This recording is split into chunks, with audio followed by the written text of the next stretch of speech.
નમસ્કાર દર્શક મિત્રો, ખબર છે .com પરથી હું દ્રષ્ટિ આપ સૌનું સ્વાગત કરું છું. આપણે સૌ જાણીએ છીએ કે ફળોનું સેવન કરવું શરીર માટે ખૂબ ફાયદાકારક છે, પરંતુ આવામાં ઘણીવાર આપણે ફળોનું સેવન યોગ્ય પ્રમાણમાં નથી કરતા, અથવા એમ પણ કહી શકાય કે અમુક ફળોને જોઈને જ આપણે ખાવાની ના પાડી દઈએ છીએ. હવે ઘણીવાર આવા જ ફળો જેને આપણે નકારી દઈએ છીએ એમાં ઘણા બધા ફાયદા રહેલા છે. હવે આવામાંનો જ એક ફ્રૂટ કે જે લોકો ખાતા પહેલા વિચાર કરે છે, અને લગભગ ઘણા બધા લોકો આ ફ્રૂટને ખાવાનું જ પસંદ નથી કરતા. જો તમે પણ આમાંના એક છો તો આ સમાચાર તમારા માટે છે. આપણે વાત કરી રહ્યા છે ફણસની.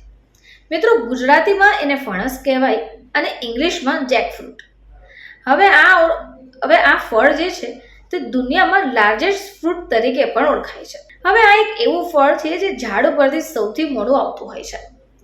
એનું ઉત્પાદન સૌથી વધારે સાઉથ ઇન્ડિયામાં રહેલા અને તમિલનાડુ સાઈડ વધારે જોવા મળતું હોય છે.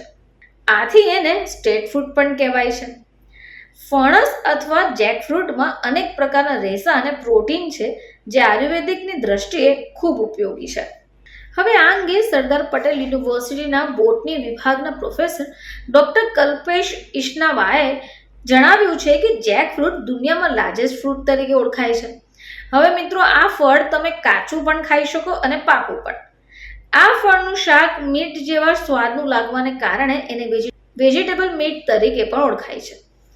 આ જે ફળ છે એની પર જાડી લીલા કલરની છાલ આવેલી હોય છે, જેની પર આપણે કાંટાદાર સ્ટ્રક્ચર જોઈ શકીએ છીએ.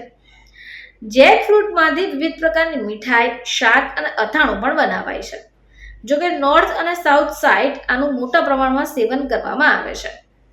ડોક્ટર કલ્પેશ એમ પણ જણાવે છે કે જેકફ્રૂટમાં પ્રોટીન્સ, ફાઇબર, મિનરલ્સ અને વિટામિન ભરપૂર છે. જો ખાસ કરી જમ્યા પછી વધતું ડાયાબિટીસને કંટ્રોલ કરવું હોય તો આ ફ્રૂટનો ઉપયોગ કરી શકાય. હવે એમાં ફાઇબર્સ અને પ્રોટીન છે જે પાચન પ્રક્રિયાને સ્લો કરશે, શર્કરાનું પ્રમાણ ઓછું કરશે. જો વિટામિન્સની વાત કરીએ તો વિટામિન સી ખૂબ વધારે પ્રમાણમાં મળી જશે. આને કારણે ઇમ્યુનિટી સિસ્ટમ પણ સ્ટ્રોંગ થાય છે, હાર્ટ ડિસીઝમાં પણ સારું રહે છે.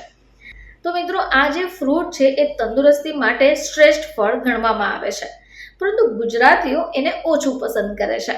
ફરીથી તમારી સમક્ષ હાજર થઈશું, ત્યાં સુધી જોતા રહેજો ખબર છે .com.